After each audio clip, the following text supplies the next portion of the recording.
Evangelio de hoy miércoles 9 de abril del 2025. Lectura del Santo Evangelio según San Juan capítulo 8 versículo 31 al 42. En aquel tiempo, dijo Jesús a los judíos que habían creído en él: Si permanecéis en mi palabra, seréis de verdad discípulos míos. Conoceréis la verdad, y la verdad os hará libres. Le replicaron: Somos linaje de Abraham y nunca hemos sido esclavos de nadie. Como dices tú, seréis libres.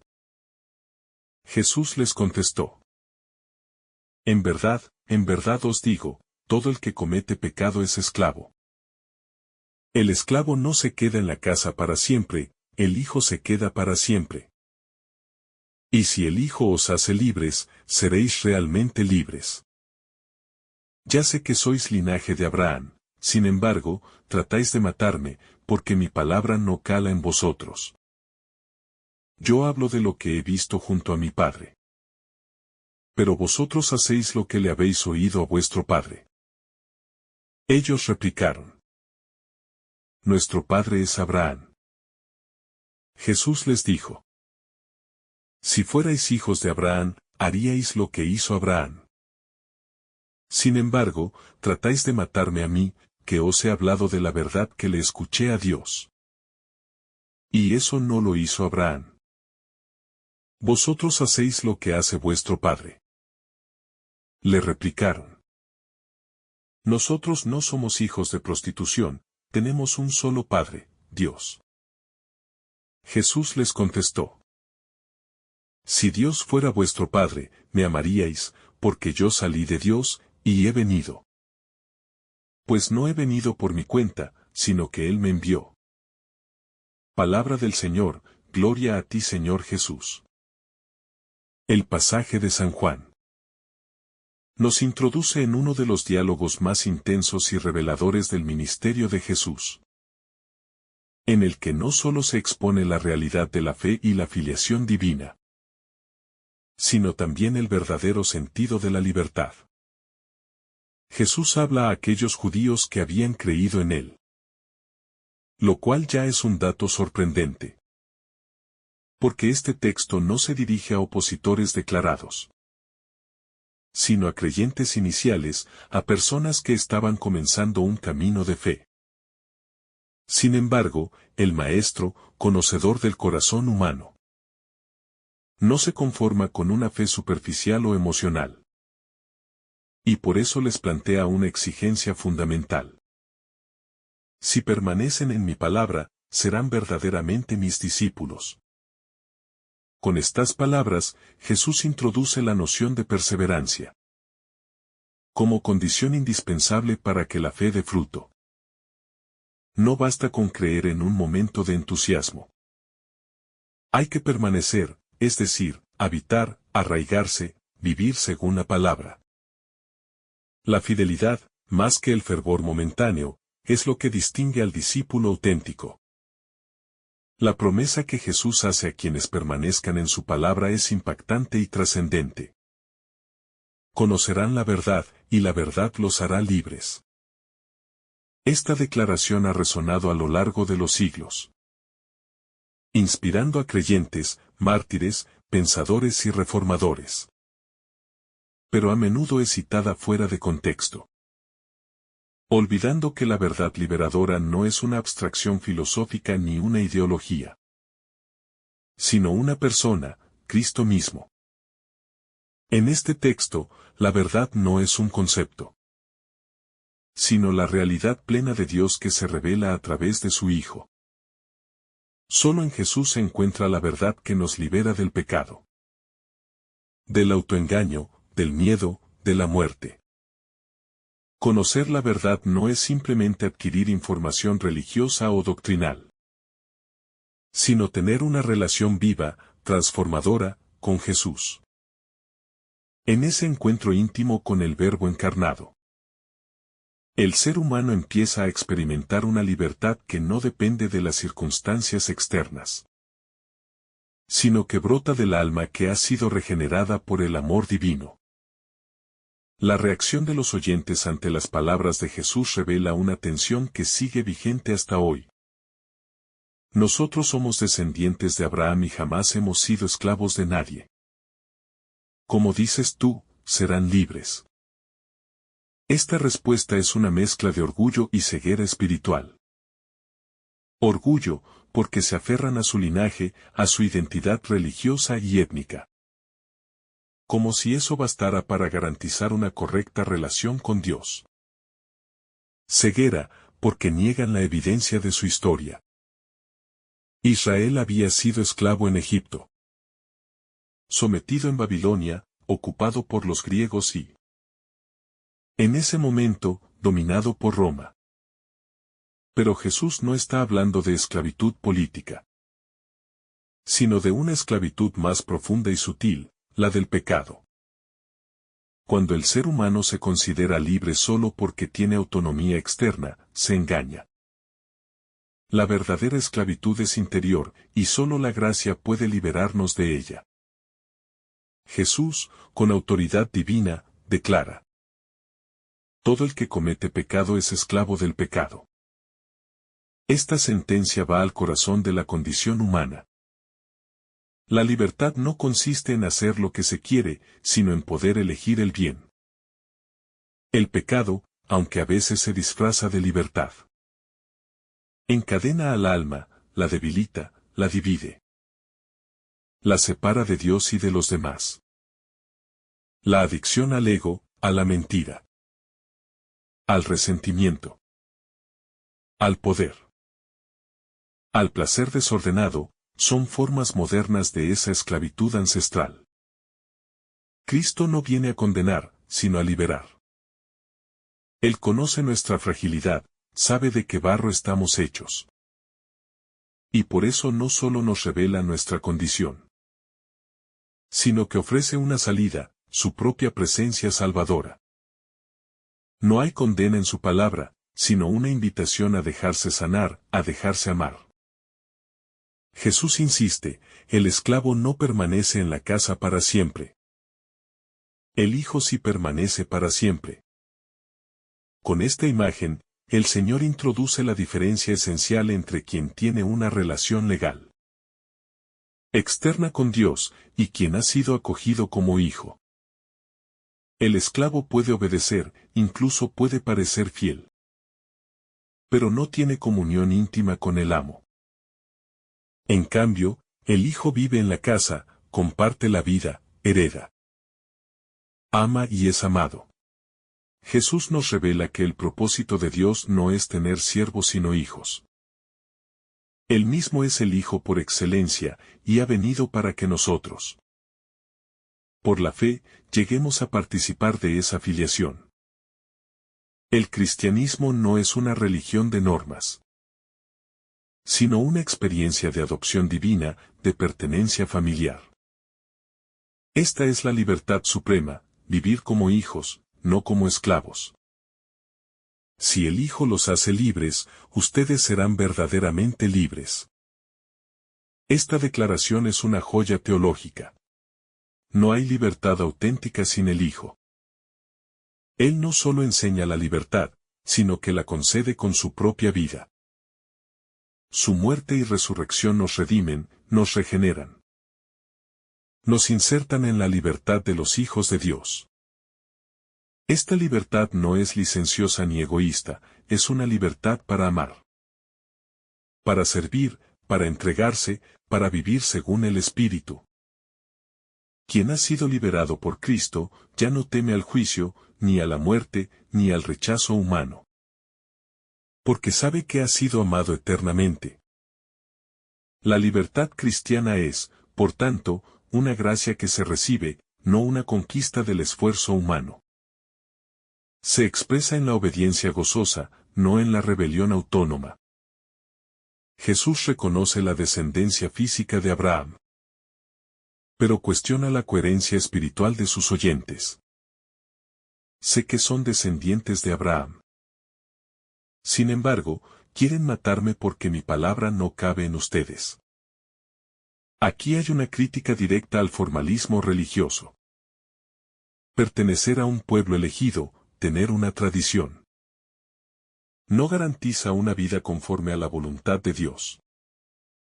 Lo que distingue al verdadero hijo de Abraham no es la sangre, sino la fe y la obediencia. Y esa fe se manifiesta en la acogida de la palabra. Jesús denuncia una incoherencia que aún hoy puede encontrarse en muchas formas de religiosidad vacía, donde se venera una tradición, pero se rechaza al Dios vivo que la inspiró. La verdadera fe no teme la novedad, no se encierra en la costumbre, sino que se abre al misterio siempre nuevo de Dios. Cuando Jesús dice que habla de lo que ha visto junto al Padre, se está revelando no solo como maestro, sino como testigo celestial. Él no transmite ideas humanas, sino la sabiduría divina. Por eso su palabra tiene poder, autoridad, vida. En contraste, sus oyentes actúan según lo que han oído de su Padre. Y aquí Jesús alude veladamente a una paternidad espiritual distinta. Esta contraposición nos recuerda que toda vida está modelada por una filiación. O somos hijos de Dios, o de otro Padre. No hay neutralidad. El corazón humano necesita una raíz, una fuente, un referente. Y nuestras obras revelan cuál es esa fuente. Por eso, Jesús no se limita a invitar a la conversión externa, sino que quiere regenerar nuestra filiación desde dentro. La insistencia de Jesús en la filiación espiritual es provocadora. Si ustedes fueran hijos de Abraham, harían las obras de Abraham.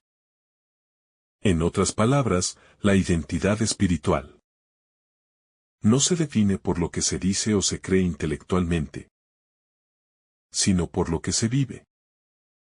Abraham creyó, obedeció, acogió al enviado de Dios, incluso cuando no comprendía. Esa fe activa es la que debe caracterizar a todo creyente. Jesús no desprecia la tradición, pero la purifica de su corrupción ritualista. Hoy también, muchos pueden considerarse cristianos por bautismo o cultura.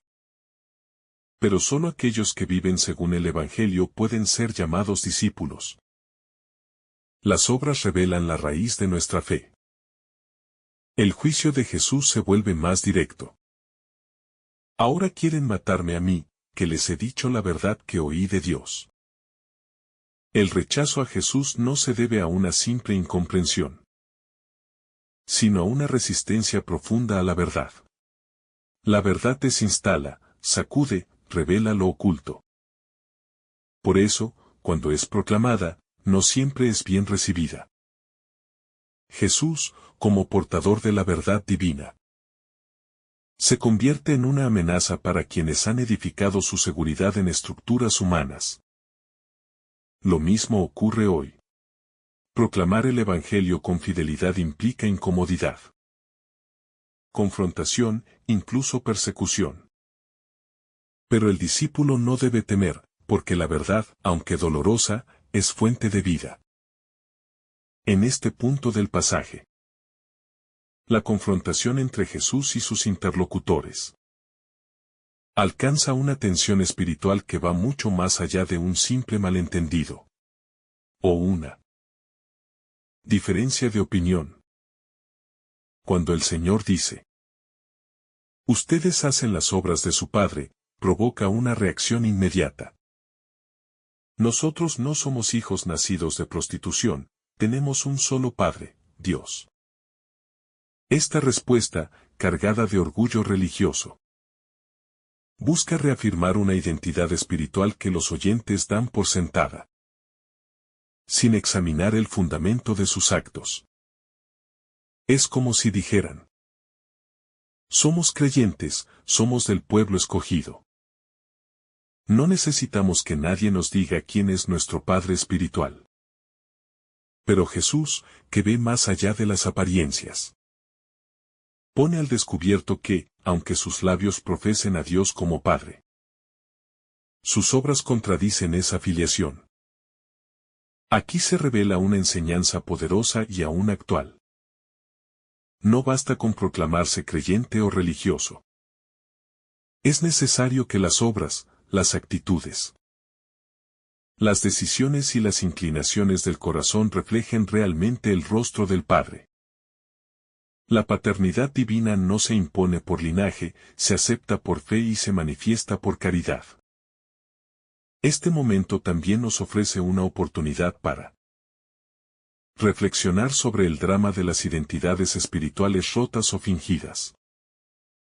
Muchas veces, incluso dentro de nuestras comunidades de fe, podemos estar tentados a definirnos como hijos de Dios, simplemente porque hemos recibido un sacramento, pertenecemos a una institución, o adoptamos ciertas prácticas religiosas. Pero Jesús quiere ir más allá de lo externo y llevarnos a una relación auténtica, interior, viva, con el Padre. En el fondo, cada vez que vivimos de espaldas al amor, a la misericordia, al perdón, al servicio humilde, estamos negando nuestra filiación divina. Incluso si mantenemos una imagen piadosa o doctrinalmente correcta. Por eso, este texto nos invita a examinar con seriedad si nuestras vidas realmente expresan la presencia del Espíritu de Dios en nosotros, o si, en cambio, nuestras actitudes nos alejan del corazón del Padre. No se trata de una acusación, sino de una llamada urgente a vivir como verdaderos hijos. No solo de nombre, sino de espíritu y de verdad. La respuesta de Jesús es profundamente reveladora y, al mismo tiempo, dolorosa. Si Dios fuera su Padre, me amarían, porque yo salí de Dios y vengo de Él. Esta afirmación pone en el centro de todo discernimiento espiritual el amor hacia Cristo. No es suficiente decir que creemos en Dios. El criterio decisivo es cuánto amamos a Jesús. Cuánto lo acogemos, cuánto lo obedecemos. Amar a Jesús no es una emoción pasajera, sino un acto profundo de comunión con su persona, con su voluntad, con su cruz. El verdadero creyente no solo escucha su palabra, sino que la guarda, la medita, la pone en práctica. Incluso cuando cuesta, incluso cuando exige renuncia o va contra la lógica del mundo. Esta es la verdadera señal de que Dios es nuestro Padre. Que amamos al Hijo, no solo de palabra, sino con todo el ser. Por eso, cuando alguien dice amar a Dios pero rechaza la enseñanza de Cristo, su cruz, su mensaje de humildad, su mandato de perdón, está viviendo en una contradicción espiritual. Jesús es el rostro visible del Padre. Y no se puede amar al Padre ignorando o despreciando al Hijo. En última instancia, el Evangelio de Juan nos propone una renovación radical de nuestra manera de entender la fe. No se trata de una adhesión formal o ideológica a un credo, sino de un encuentro vivo con la verdad que es Cristo, quien nos conduce al Padre y nos introduce en la libertad del Espíritu. Este camino no es fácil, porque exige confrontar nuestras propias esclavitudes, nuestras zonas de oscuridad, nuestros autoengaños. Pero es el único camino que conduce a la vida plena. Jesús no vino para dejarnos tranquilos en nuestras seguridades religiosas, sino para despertarnos a la vida verdadera, para hacernos hijos, no esclavos. Para liberarnos del pecado, no solo del castigo. Su palabra es exigente, pero también es liberadora. Su verdad hiere, pero solo para sanar. Su amor revela nuestras heridas, pero también las redime. Por eso, al final de este pasaje, cada uno de nosotros está llamado a responder. Permanezco verdaderamente en su palabra. Amo de verdad al Hijo. Vivo como hijo del Padre. Allí, y solo allí, encontraremos la libertad que no decepciona. Si esta reflexión te ha gustado, recuerda dar like, dejarnos tu intención. en los comentarios y activar la campana de notificaciones, para que todos los días recibas estos mensajes. Te saluda tu hermano Francis deseándote un día lleno de bendiciones.